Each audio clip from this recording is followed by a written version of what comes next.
Hey, everyone. Welcome to the voboss podcast and the Boss, the Real Boss series. I'm here with my special guest co-host, Tom Dheere. Hey, Tom Dheere, how are you? Hey, Ann, I'm good. How are you? I'm awesome. Thank you very much. You look fabulous today. Why, thank you. So do you. I love your coloring. Thank you. It's one of my Hawaii shirts because my wife's from Hawaii, so we go to Hawaii all the time. Well, there you go. I love your boss. blue. Thank you. I love your blue because it kind of matches the coloring in the background. You look very branded today. Why, thank you. You know, I have multiple brands and multiple colors for my brands. And so it's interesting because red is typically my boss brand. But I thought, let's work a little Ann Ganguza brand in here as well, which is my blue, my signature blue. And so I'm kind of combining them right now. And yeah, I've been branded for a while yet, but I don't know, Tom. What are your thoughts? I think we should talk about branding because it is a big discussion among voice actors. And like everybody makes a big deal like, oh, my God, I have to figure out my brand. And they stress out over it. And so let's talk about brands. I mean, how important is it for voice actors to brand these days? Well, my thoughts have evolved on this quite a bit over the past 15, 20 years or so.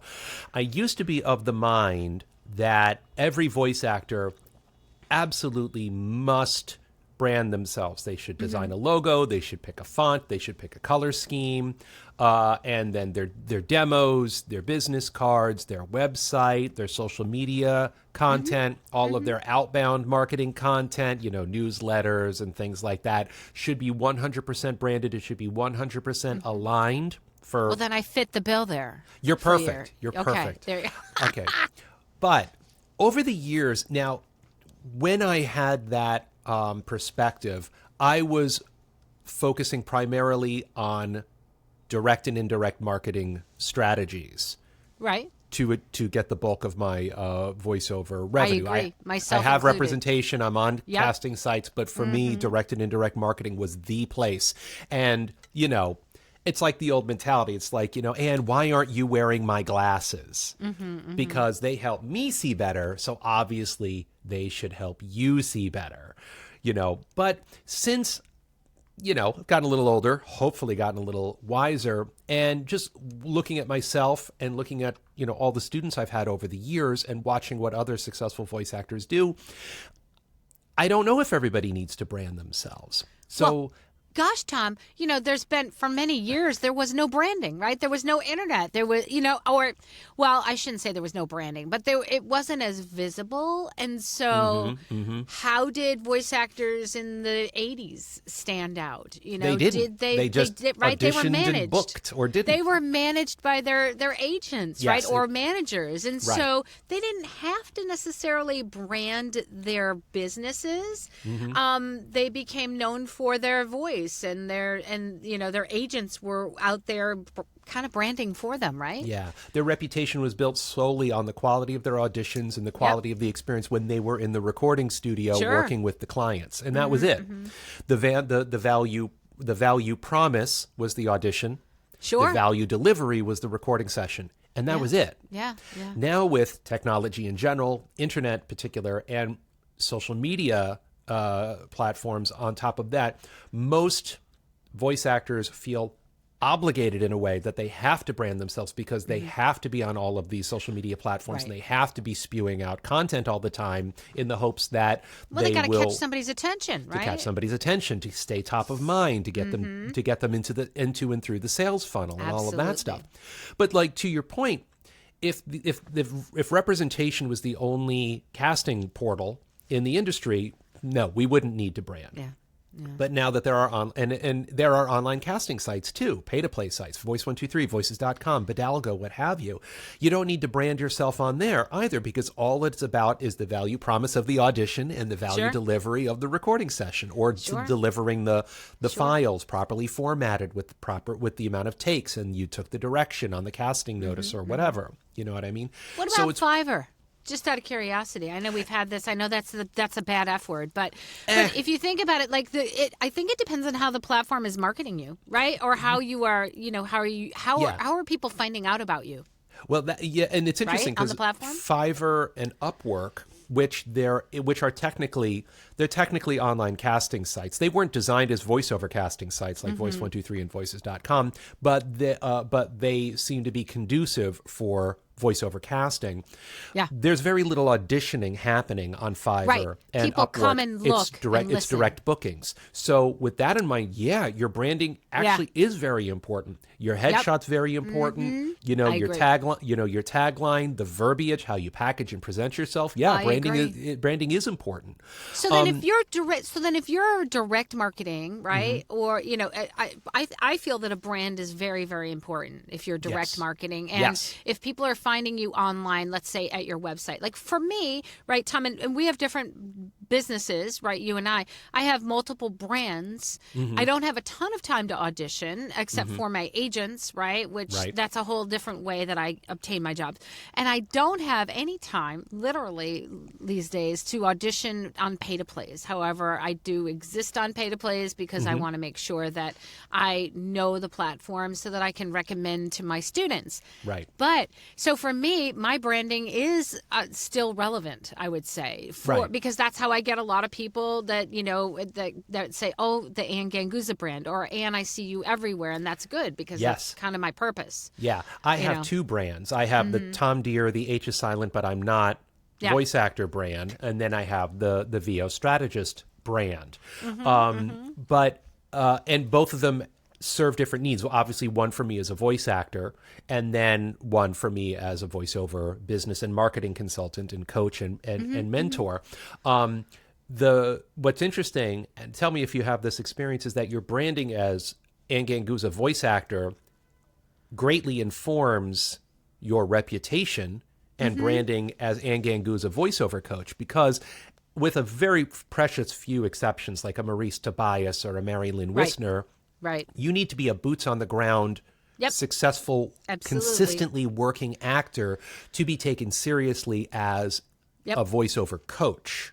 Absolutely. Absolutely. So a part of my branding as a VO strategist is, go check me out at tomdeere.com. Listen to my demos, look at my YouTube channel, see all the work that I've done, because the fact that I've done a bunch of e-learning modules is one thing, but the fact that I was the voice of Inspector Gadget in the Inspector Gadget video game last year gives you a lot of street cred. So that attracts certain types of voice actors who want to do that sort of business. Absolutely. And even if they don't, they grew up on Inspector Gadget.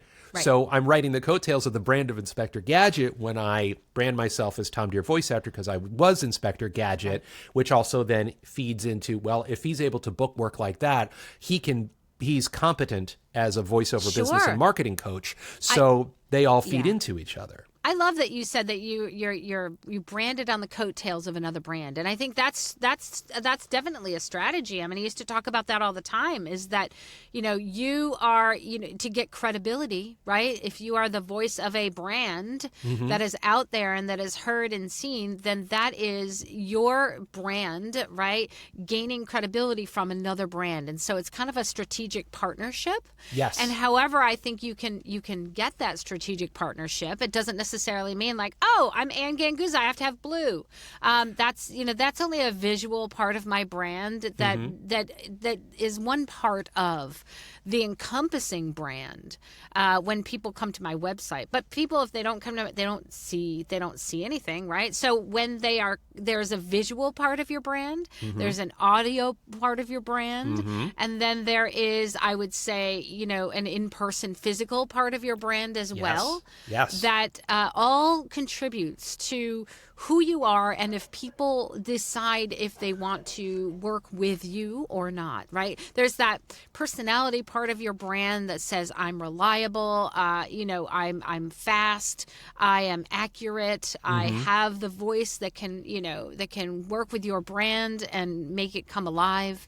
So there's so many aspects to branding besides, let's say, a website, which is what I think most people think when they talk about branding. They think, oh, I've got to have that tagline. Gosh, I gave up my tagline years ago. Because it just wasn't pertinent for my particular brand. It just wasn't. And I was out there showing my photograph a long time ago because for me it worked. And I felt like people wanted to connect with a person and not necessarily an image of a microphone. Sure. It's funny that you say that because I've been teaching branding for well over 10 years.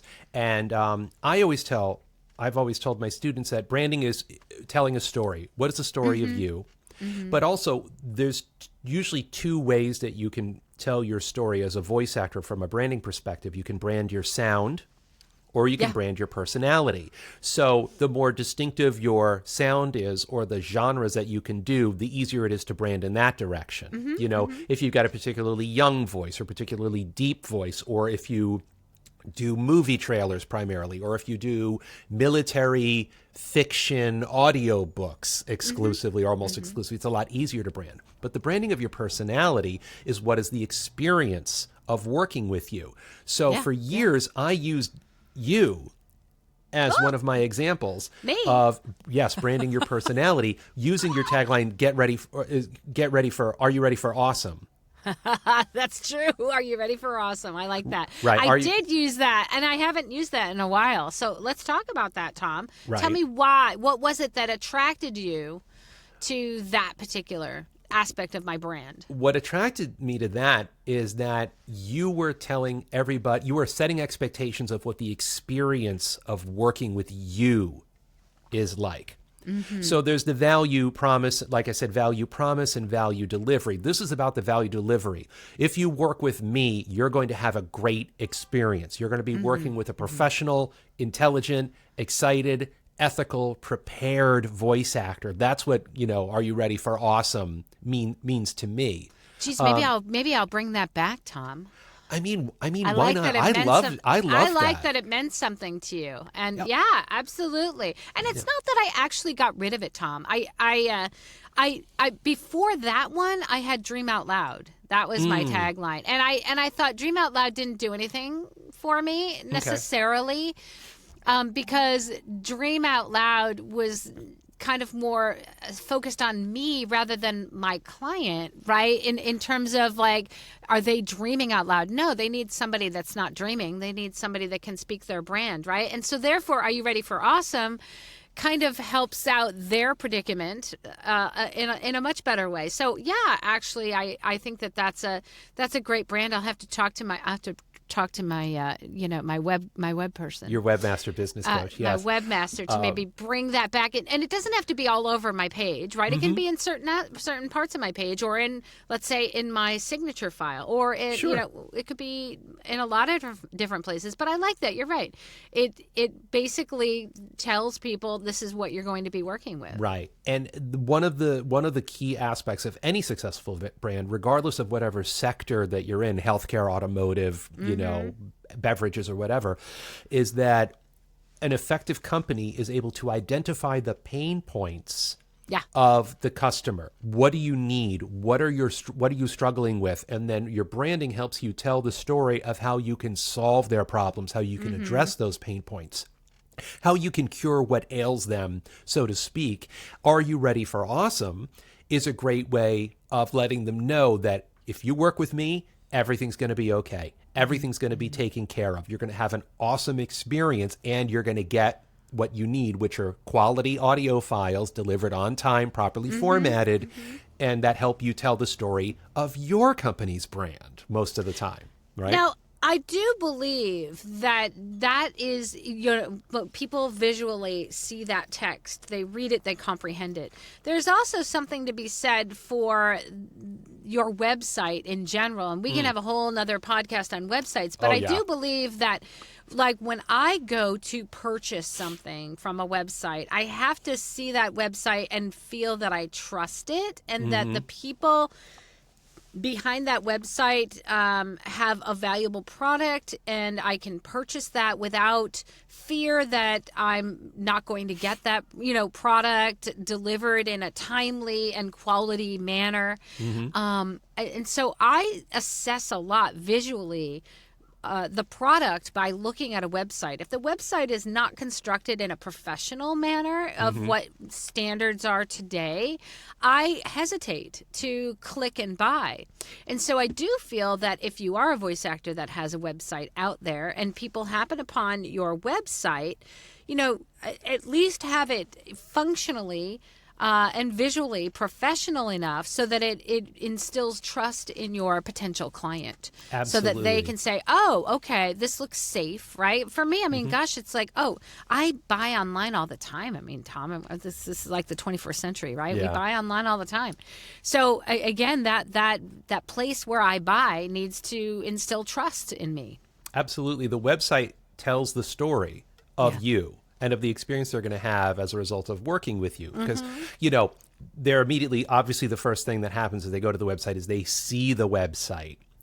What are the colors that come out? What are the fonts? What are the Right? How is it organized or laid out? What are the colors? What are the fonts? Is it easy to find your demos? Can I contact this person? That's Can I contact this important person? to me. Can I contact this person in the way that I want to contact them? Do I want to pick up the phone? Do I want to email them? Do I want to message them on Instagram? Or do I want to use their contact form? Or any of a number of ways? So this tells the story of your competency. As a voice actor. So and it needs to be consistent.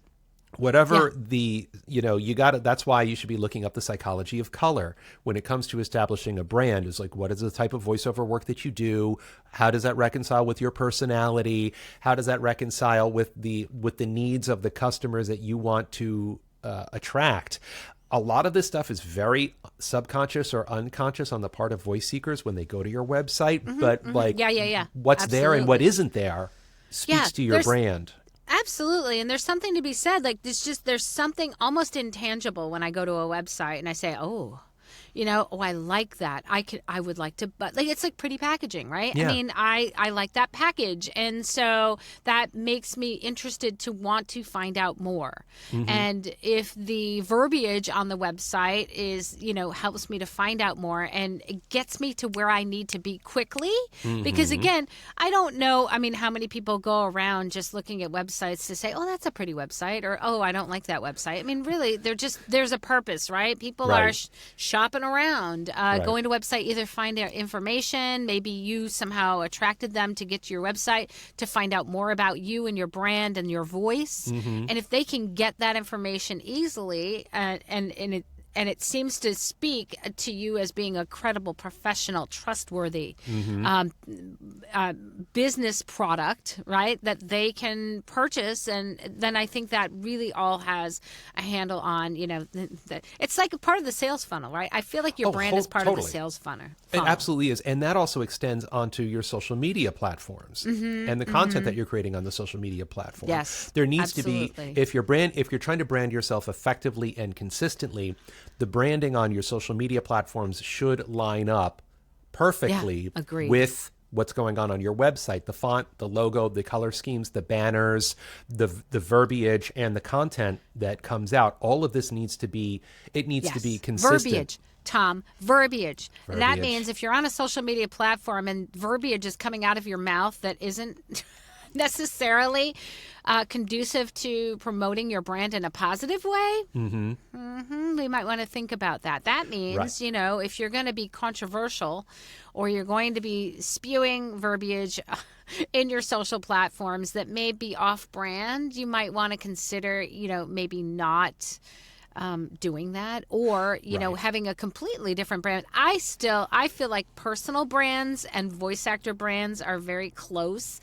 It used to be where, okay, I have a business brand and I'm going to only talk about business on that, and I have a personal brand. But I feel like those two brands have really melded together over the years, Tom. Oh, yes. No, they've completely blurred for a number of reasons. I mean, one reason right now is that if through your marketing strategies you've been able to get a voice seeker to go to your social media platforms or to your website, one thing they're trying to determine is, are you human? Yeah. Or are you an AI? That is slowly becoming more of a consideration for voice seekers. And if you're human, are you a good human? And are you a good Do you know human? what I mean? Are you, well, yes. there can be human actions that are controversial that would potentially harm their brand if they were to align, right? Strategically, we talked about strategic alignment with brands. If they were to align with your brand, right, it could hurt their brand. Right. And this leads me to a great point, Anne, is when it comes to your branding, to be perfectly honest, the vast majority of voice seekers aren't paying any attention to anything we're doing on social media. And they're not paying attention to much that's going on our website. However, they will vet you. They will check out your brand for the aforementioned AI reason and for exactly what you said, because nobody wants to work with a voice actor who is an NDA violator. Sure. And starts talking about auditions that they did for projects that haven't been cast yet, or negatively about companies that they've worked with, or client bashing. Whether it's warranted or not. Oh my gosh, whether it's warranted or not, guys, just don't do that. I see specifically audiobook narrators regularly complaining about the publishers because I didn't get enough of a pronunciation guide, or there were too many spelling errors on this manuscript. And I'm just, as they're doing it, I'm like, what are you doing? Yeah. Because audiobook publishers are the ones that are the most likely to pay attention to your branding and pay attention to your website and pay attention to your social media platform. And if you're kvetching about your client, like, that's a great way to lose a client. That's like anybody complaining about their employer, right? HR is continually going out online to see if you're making complaints, and then that's the first line of fire if to get fired. If you're speaking negatively. And so even if you think it's private, like in a Facebook group and it's marked a private group, it's not. You know how many just a screenshot is like literally a couple of keystrokes away. Yeah. And even if it says it's private, it's not. We all know things are not private. Gosh. Absolutely. I mean, yesterday I happened to be on a family outing at Disney, and everything I talked about came up on my Facebook feed. Just saying. Yep. So nothing is private. And so really, just for your brand's sake, and so I do want to. I know now we got into the whole what's good for your brand. Sure. But let's go back to Tom. If someone is just doing jobs through their agent. Is it required that they have a website now and a brand specifically, or maybe not? Website, yes. Brand, maybe. Yeah. Okay. Maybe. What's on the website then? Okay. Well, from a branding perspective, logo, logo, consistency of font on the logo itself and the tagline and with the verbiage on the website. The color scheme that you have established on this logo needs to align with the color scheme that is on the homepage and all the other pages, unless there's a possibility you've branded yourself based on genre or subgenre. Is this for voice actors who are managed or who have talent agents only, or is this, what I mean? That's a great question. Yeah, well, I mean, I can't speak to what voice seekers that work through managers or agents are doing. How much are they vetting the voice actors that are represented by the agents and casting directors or agents and managers that they're working with? Most of the time, they're probably not. It's usually just send me these auditions. We'll pick the person that we think is the best, who vocally represents this company brand message. Unless you're well known, I would say, right? As a video game character or an animation character. And then I think your brand is important online, right? In your actions in your social media. Okay. I'm thinking Daniel Ross, who recently, is now the voice of Donald Duck. Bob Bergen has, voice of Porky Pig. And Christina Malizia, who I just interviewed as well. On this podcast, like the characters that they represent, she has to be careful. They have to be careful what they do online, and also their actions, because a lot of them might go to cons and do autograph signing, and so that's an in-person branding as well. So they have to be very careful. About their brand. There are two groups of voice actors. There's public figures and private figures. Yeah. Public figures in voiceover are those who do cartoons, video games, and audiobooks. Those are, because if you're an audiobook narrator, you're being followed by authors, rights holders, and listeners of the audiobooks. And it's a very public thing because these are very front-facing products, audiobooks. cartoon and video game voice actors are also public figures. Also, just because of the fan base. The fan base really wants to know and loves to adore and follow the voice actors who are the voices of their favorite cartoon and video game characters. Sure. Everybody else is kind of clumped into the private voice actors, with the exception of, for me, Inspector Gadget, Red Dead Redemption, and a handful of other things. I'm primarily a private voice actor. So me talking about my e-learning and or explainer experience online, nobody cares. Nobody cares. It's just because... Dheere, I'll tell you what, his e-learning module. Oh, that HR video he narrated. Oh, for God's sake. Like, nobody does that. Nobody does that. Nobody cares. Nobody cares about that. And yes, your branding should be influenced by that, absolutely. So you want to be careful. So if you're a private voice actor, beware don't be an NDA violator. Don't be a client basher. Don't be some religious political whack job. Yes, exactly. That's all you have to worry about. And if you're a public figure, and even if you're a public figure in a way that you don't think, because I know there are people who are out there that troll. I've been trolled. If you're out there as a coach, as a demo producer, I guess you can say if you've been trolled, you've made it. Right, because then somebody, so you actually matter in a certain I matter way. In a way. Right. But yes, I've been trolled, and that's very upsetting. But Tom, I'm sure you've been trolled too. Maybe, I don't know if Inspector Gadget has, but Inspector Gadget, I only got trolled in that. I'll just put it to you this way. There was one person who hated my performance so much that they took the trailer for the Inspector Gadget video game and replaced my voice with Don Adams, who was the original Inspector Gadget. You've made it, Tom. Congratulations, actually. I'll take that as a proper trolling. So, Yeah.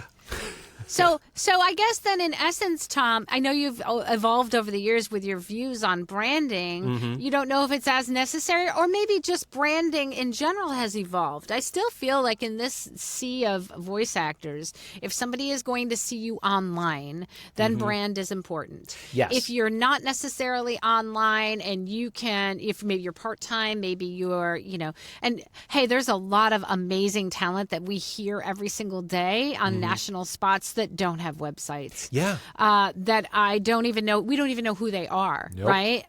Because they don't need to have that brand. Right. So right. I tend to agree with you, and I think that we have to continually be educated and about what's important for your business when it comes to being recognized. Now, what about voice actors that are new to the industry? Is it important that they have a branded website? Do they have they have a tagline? Is it important that they have maybe a headshot? Okay.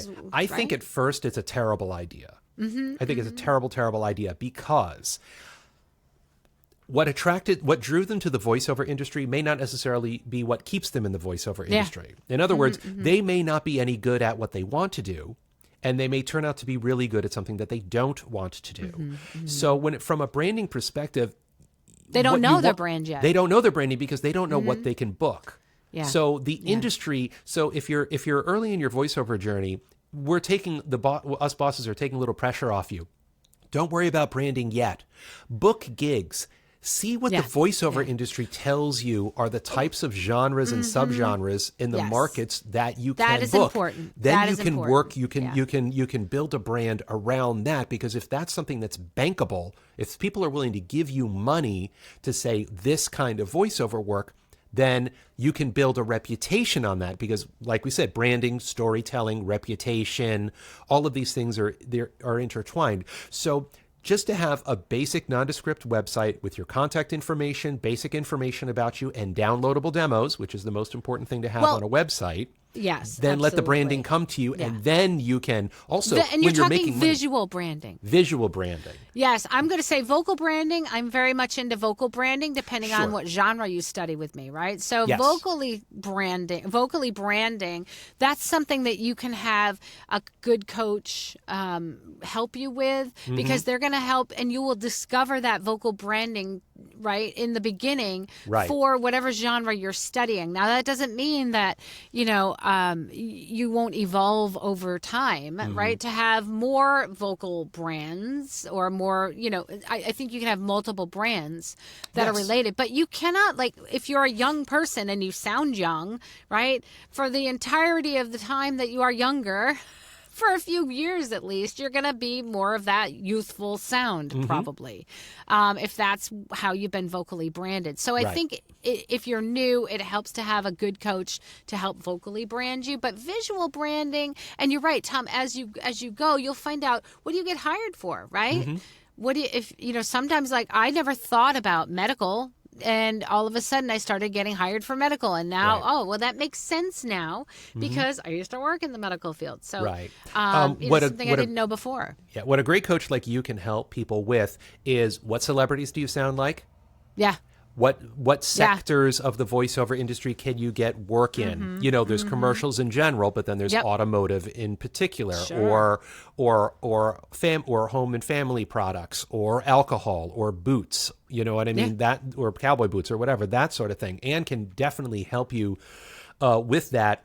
And then when you are positioning yourself, and then when Anne helps you make your demo, it can help with that vocal positional branding. So the spots that you would do on a demo with Anne would align with the celebrities that you can sound like, not imitations, but just, and like, reminiscent that are being hired. Of. You know what I mean? I'll give you an example. For me right now, for the past year or so, it's been Ryan Reynolds.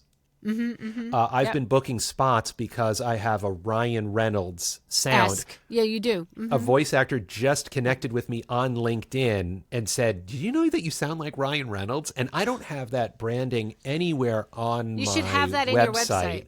I'm seriously considering doing it because these casting notices that tend to have the Ryan Reynolds celebrity reference, I'm booking.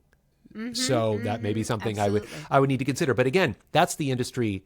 At this point in my journey, that's the industry telling me, because Ryan Reynolds wasn't a factor when I started in the 90s.